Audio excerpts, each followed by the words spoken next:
আমরা প্রাত্যহিক জীবনে আয় ব্যয়ের হিসাব মিলাতে অনেক সময় হিমশিম খাই।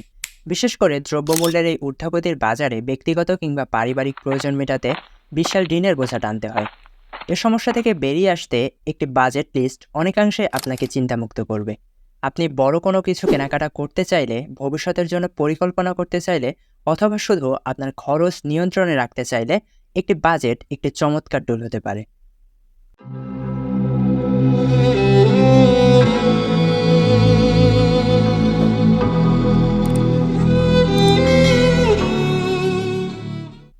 বাজেট আসলে কি? সহজ ভাষায় বাজেট হলো আপনার অর্থ ব্যয় করার একটি পরিকল্পনা। এটি আপনাকে আপনার আয় এবং খরচ ট্র্যাক করতে সাহায্য করে, যাতে আপনি নিশ্চিত হতে পারেন যে আপনি আপনার উপার্জনের চেয়ে বেশি খরচ করছেন না। অন্য কথায়, এটি আয় ব্যয়ের হিসাব রাখার জন্য একটি রোড ম্যাপ। আপনি হয়তো ভাবছেন বাজেট তৈরি করার কেন প্রয়োজন? ওয়েল, একটি বাজেট আমাদেরকে তিনটি বিষয় সাহায্য করতে পারে: ভবিষ্যতের লক্ষ্য পূরণের জন্য টাকা সঞ্চয় করতে, খরচ ট্র্যাক করে আর্থিক চাপ কমাতে, এবং খরচ পরিচালনা করে ঋণ এড়াতে। একটি সহজ বাজেট তৈরি করার মাধ্যমে আমরা আমাদের আয় ব্যয়ের মধ্যকার সমতা বজায় রাখতে পারব। বাজেট তৈরি করার ক্ষেত্রে আমাদের কিছু ধাপ অনুসরণ করতে হবে। প্রতি মাসে আপনার মোট আয়ের একটি তালিকা তৈরি করুন। এতে আপনার বেতন, যে কোনো কাজ হতে অতিরিক্ত উপার্জন এবং অন্যান্য উৎসের আয় একত্রে অন্তর্ভুক্ত করুন। নিশ্চিত হন যে আপনি নেট আয় ব্যবহার করছেন। নেট আয় বলতে বোঝায় সরকারকে প্রদানকৃত কর ব্যতীত যে টাকা আপনি বাড়িতে নিয়ে আসেন। আপনার সমস্ত মাসিক খরচগুলোর একটি তালিকা তৈরি করুন। যেগুলো স্থায়ী খরচ, যেমন বাড়ি ভাড়া বা মর্টগেজ, সেগুলোকে আলাদা করুন, এবং যেগুলোর পরিবর্তনশীল খরচ, যেমন যেগুলোর বাজার মূল্য প্রতিনিয়ত পরিবর্তিত হয়, সেগুলোকে আলাদা করুন। এক্ষেত্রে মুদিখানার খরচ হচ্ছে পরিবর্তনশীল খরচ। বার্ষিক সাবস্ক্রিপশন বা গাড়ির রক্ষণাবেক্ষণের মতো সময় সাপেক্ষ খরচও তালিকাভুক্তি করতে ভুলবেন না। আপনার খরচগুলোকে বিভিন্ন ক্যাটাগরিতে ভাগ করুন, যেমন বাসস্থান, ইউটিলিটি, পরিবহন, খাদ্য এবং ব্যক্তিগত খরচ।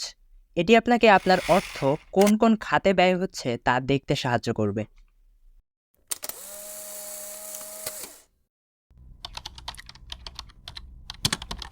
আপনার মোট খরচকে আপনার মোট আয় থেকে বাদ দিন।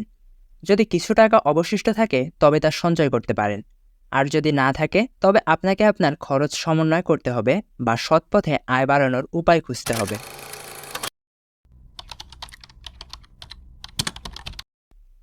আর্থিক লক্ষ্য নির্ধারণ করুন।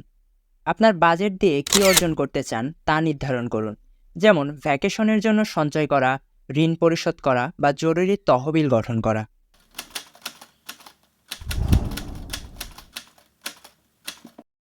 পূর্বের ধাপগুলোর তথ্য ব্যবহার করে একটি বাজেট পরিকল্পনা তৈরি করুন।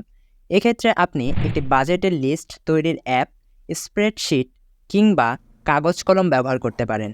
মাস জুড়ে আপনার খরচ ট্র্যাক করুন, যাতে আপনি বাজেটের সাথে তাল মিলিয়ে চলতে পারেন। বাজেট মেনে চলার জন্য কিছু টিপস: বাস্তবসম্মত হন। সাধ্যসীমার মধ্যে লক্ষ্য নির্ধারণ করুন। আপনার বাজেট নিয়মিত পর্যালোচনা করুন, নিশ্চিত করতে যে আপনি সঠিক পথে আছেন। জীবন পরিবর্তনশীল, তেমনি আপনার বাজেটও পরিবর্তন হতে পারে। প্রয়োজন অনুযায়ী এটি সমন্বয় করুন।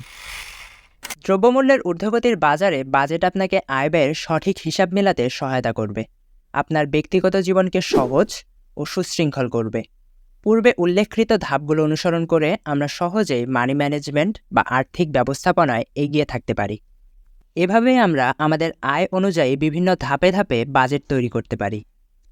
এ সম্পর্কিত আপনার ব্যক্তিগত অভিমত থাকলে কমেন্ট সেকশনে তা উল্লেখ করুন। ভিডিওটি ভালো লাগলে অবশ্যই ভিডিওটিতে লাইক করুন এবং জীবনমুখী সব কন্টেন্ট পেতে আমাদের চ্যানেলটিকে সাবস্ক্রাইব করুন।